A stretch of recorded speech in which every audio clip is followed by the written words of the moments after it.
2011 Mercedes-Benz C300 with a 3.0 with a erratic coolant readings, okay? Sometimes it gets hot and the light turns on, but it's not low on coolant, it fluctuates. So we're gonna do a thermostat on it. All right, so you wanna do the thermostat, you wanna go ahead and raise this up. Pops off, there's 4 clips in the corners. Pulls straight up. Thermostat is right here. What we're gonna do is remove the air pump, pick that up a little bit, and we get access in there to look at the bolts a little bit better. Might not have to remove it, but it's always nice to get things out of the way if it's pretty simple, okay? Okay, we're not taking the air pump off. All right, I'm gonna take the belt off. It's got a 17mm socket down there on the tensioner with a ratchet.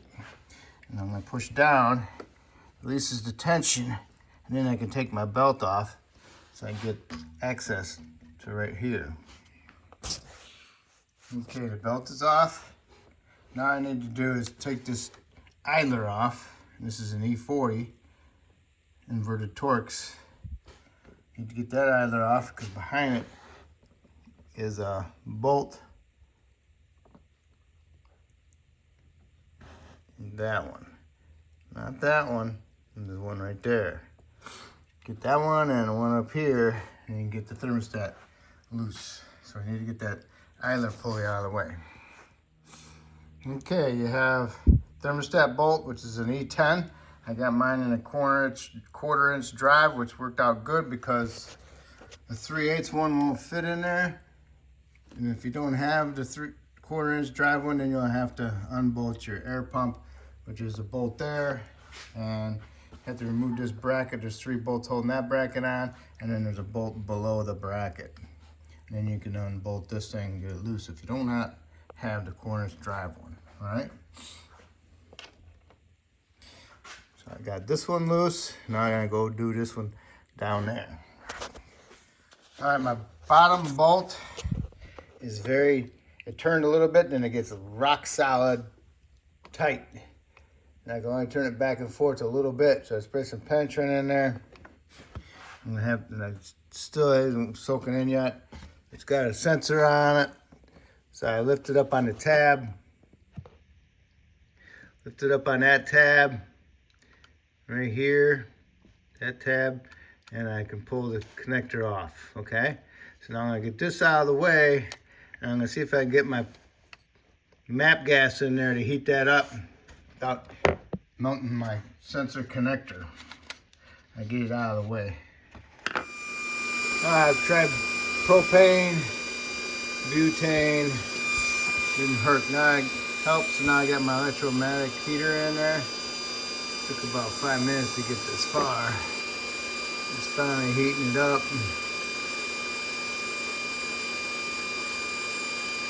I got the little winding twisted down almost to the size of the bolt head.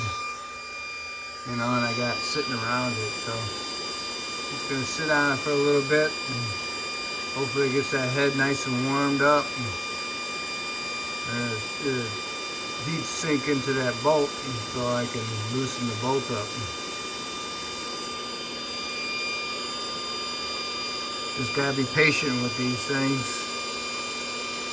these electromagnetic guns, because they take forever. This is the best one that I've seen. That's got the trigger handle on it instead of the straight body with a push button. At least this has got a trigger like a cup gun or a real gun. Alright, I'm gonna give it a shot. Okay, I got the propane tank going. Looking pretty red. Smoking pretty good.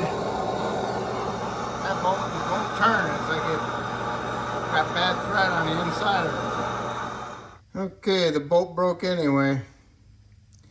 I put my 3/8 impact on. I had it on a light setting and just had it sit there, working it back and forth, and it just snapped it. Nice, huh? So I took out the big bolt below it.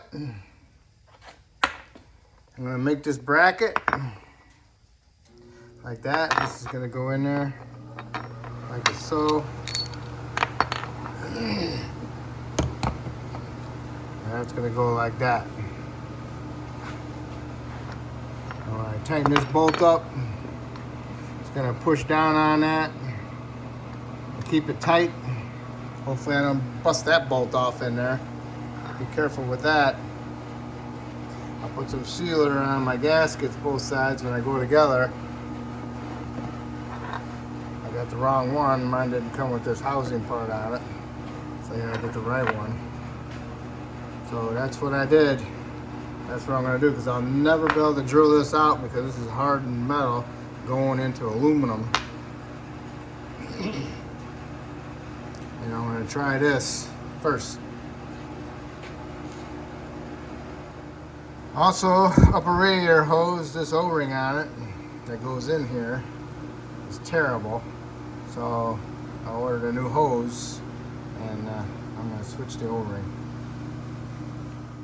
Got the surface cleaned up. I'm not even gonna try to remove that bolt. It's just such a stupid idea. So now I got my new one. Got a little bit of silicone sealer on both sides of the gasket, light film. Now I got a little bit of lube on that O-ring. Now I can go ahead and install it. Get the top bolt started to hold it in there, and I'll get the bottom one going with my little bracket. Okay, got my bottom one. Got a little bit of anti-seize on my threads. Wasn't no fluid on this bolt when I took it out or anything, so I don't have to worry about any coolant leaking past the bolt anywhere. So I'm gonna get this installed and see how good it. I might have to bend it a little bit, but I don't know. See how it tightens up. Okay, got it in there. All right. Got the thermostat housing in there. I got the top bolt in, almost against the top of the housing. I put the bottom one in. I had to shave the bracket a little bit. I'll bring the camera down there, see if you can see it. I had to shave the bracket on the bottom where it goes by that idler went. They're bolted onto it. See the hump? Had to shave it down at the bottom, and there it is. I got the bolt tight. I was pushing up against the thermostat housing. Like I said, that piece of metal is like 1/8 of an inch thick, so it's not going to be easy to bend. That's short of a section. I got the bottom one tight, and then I snugged up the top one and tightened that one also. So now, hopefully that will hold. And now I can go ahead and put my idler back on there and put my belt back in there. And then I can go ahead and put my new O-ring on my hose, put some lube on it, and my clip, get my clip on there. Clip's on there for the new one, and it should clip right in. And don't forget to put your wire harness down in there and goes into the coolant sensor, okay? Next, you gotta get the belt on there. I got the belt on everything except for the tensioner, and I also had my ratchet on there with the 17mm socket, and pulled down on the tensioner. Got the belt on the tensioner pulley, and then double check to make sure it's on all the other pulleys. It all looks good.